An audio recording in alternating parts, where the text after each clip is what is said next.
Intelligence is compassion and not ambition. They motivate people to put in collective efforts by developing a supportive ecosystem where individuals can flourish and work towards a common goal. We need relationships to grow and a partner to take care of our needs. If you fulfill somebody's top four needs and somebody does that for you, that is a very stable relationship. There is a very powerful quote about love.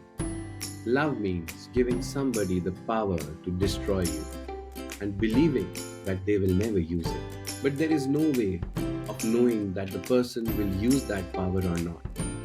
But when you're a healed soul, you do not care if that person is triggered to use that power in future because you know how to manage yourself or to bounce back. It is important to give this power to someone who is healed and stable.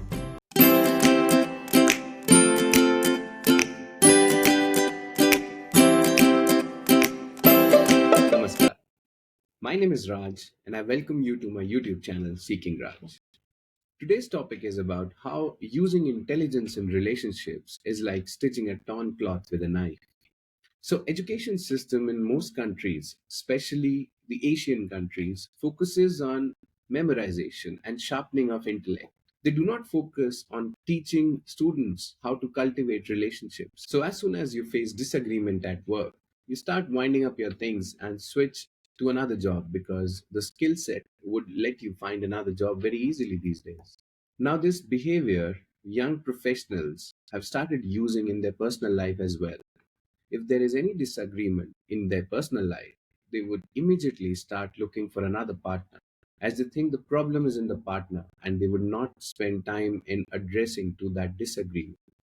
The reason is that they are evaluating these relationships based on one part of the mind, which is buddhi, and not understanding how emotions, feelings, love, and commitment play a major role in holding and carrying forward a relationship.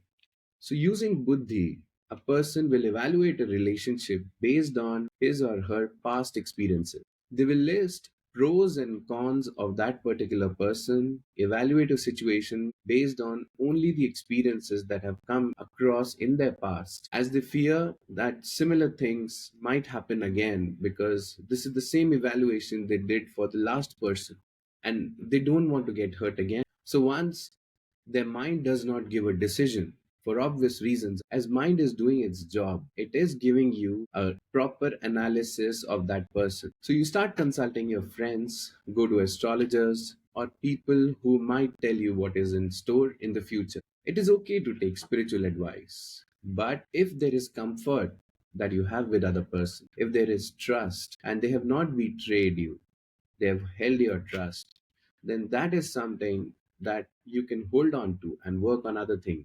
The decision will not come from your mind, it will come from your gut. And your gut is basing its decision on how good you two are able to address each other's emotional, psychological, physical needs. If you base your decision on somebody else's analysis completely, you are following a pattern in your life where you are allowing others to make decisions for you so that when things go wrong or things go south, you can always have somebody else to blame on.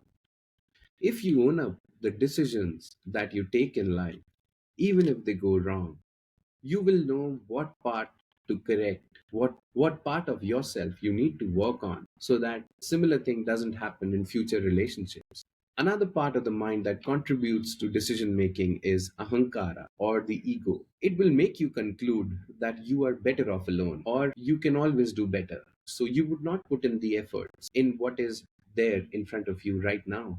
If you keep using this part of the mind, you would feel that you would always keep your needs first. And if you do not address the top four needs of your partner, you are not looking at a longer relationship. Also, after a while, you would realize that you alone can only do so much and you would need a relationship to grow. If there is a pattern in your relationships and you're scared to trust somebody after a particular point and you're not able to go past that, it is advisable that you first heal yourself of all the past traumas that have happened in your life, which have scared you so much to trust anybody again ever in life. All these experiences are stored in manas, which are the storehouses of every cell. Unless you are healed of your past traumas, you will not be able to embrace another soul, as there will always be a fear of getting hurt. Yogic practices, energy healing, chakra cleansing, all these practices are designed to release these traumas, these setbacks, the disappointments that are stored inside us, to release them and feel free so that future relationships and decision making do not come out of fear of the past. Once you are healed of your past traumas and memories, you can access chitta, which is the superintelligence part of the mind. When I listen to certain leaders, visionaries, people who have built big organizations, NGOs, who create corporations, businesses, they speak from this part of the mind unknowingly. For them, intelligence is compassion and not ambition. They motivate people to put in collective efforts by developing a supportive ecosystem where individuals can flourish and work towards a common goal. We need relationships to grow and a partner to take care of our needs. If you fulfill somebody's top four needs and somebody does that for you, that is a very stable relationship. There is a very powerful quote about love. Love means giving somebody the power to destroy you and believing that they will never use it. But there is no way of knowing that the person will use that power or not. But when you're a healed soul, you do not care if that person is triggered to use that power in future because you know how to manage yourself or to bounce back. It is important to give this power to someone who is healed and stable. So, relationships fuel on putting your partner's needs first, hoping that they would do the same with you. The wisdom here is never to lose communication during arguments or disagreements. If you use logic in arguments, it becomes a power struggle. My logic is better than yours is never going to come to a conclusion because a bigger fight is not about a logical disagreement. It is about when someone is being logical and another one is emotionally hurt.